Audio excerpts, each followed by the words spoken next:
Bioidenticals still made from products like soy. Absolutely. Is there any risk in that? We hear a lot of people saying Not now, when you not get that pure. in terms of Yes. soy being GMO and things like that. Or Yes.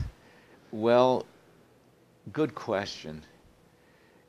When they start getting down to the level of purification that you're dealing with the molecules, um, it's likely that we're moving beyond the problems associated with GMO.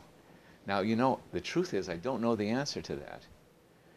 And like a lot of people are allergic to soy, Mhm. but they don't have, it's very, very rare to see someone allergic to hormones.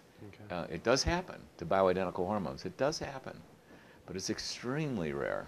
Mhm. And you'd think if there was a real problem there, they'd be allergic to, because so many people are allergic or reactive to soy, you'd think we'd see a lot of reactivity to these hormones. And yet you're asking a ultra refined question around, does it get down to the GMO in the genes? Just shooting from the hip, because I've never been posed that question, I find it very interesting. I'd say probably not. We're probably at a level of purification where it isn't about the genes, it's about the steroid molecule. Mm. And I hope that's true, because purity does matter. Sure. And I've really faced the issue of purity about 10 years ago, and have gone a long way down that pathway for Okay. different reasons, and maybe you'll ask me about them. Well, talk about them a little bit. Well, these steroid hormones, and that would include the estrogens Mhm. and testosterone and DHEA and progesterone, when you get them in a pure state, they are not soluble in water. Okay. And they're not soluble that well in fat.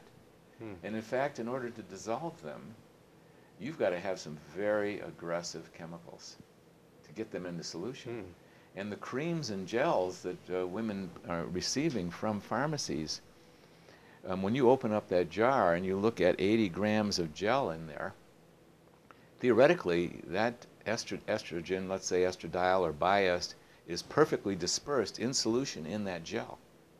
And if it wasn't, it would all settle to the bottom, and the top layers wouldn't Mhm. contain nearly as much hormone as the bottom layers. Well, they are, at least theoretically, perfectly in solution in those gels and creams. But in order to achieve that, they've got to use some very aggressive solvents. The one that was one of the initial and current favorites is called Carbapol, for example, or Carbamir. And if you open it up, it looks like a clear gel. And if you take a whiff of it, it smells like alcohol. And about 10 years ago, I opened up a jar, even though I'd been using this as recommended by my teachers for 10 years by that time.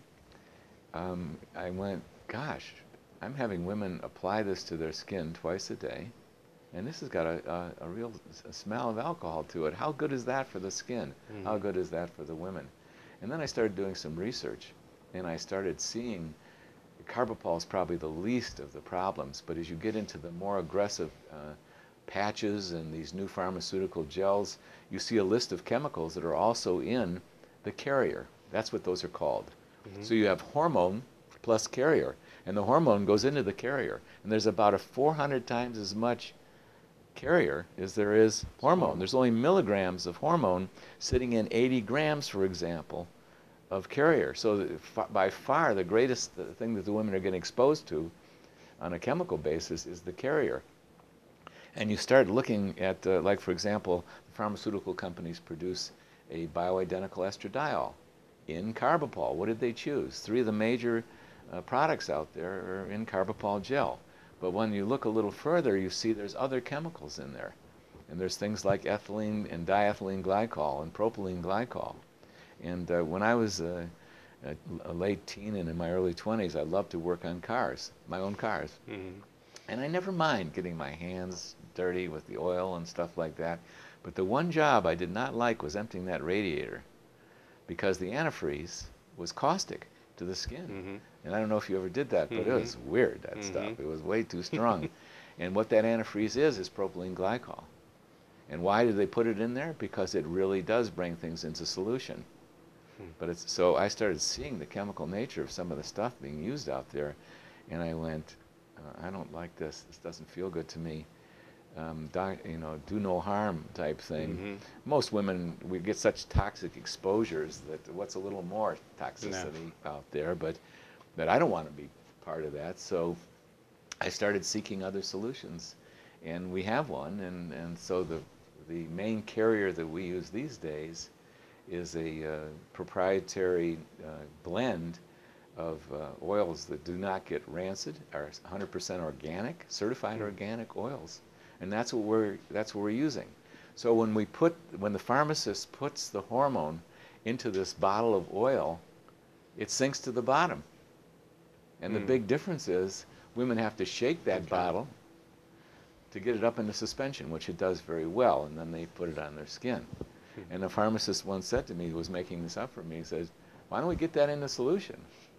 And I said, "That sounds fun. I mean, that would make a more elegant product. How do you want to do that?"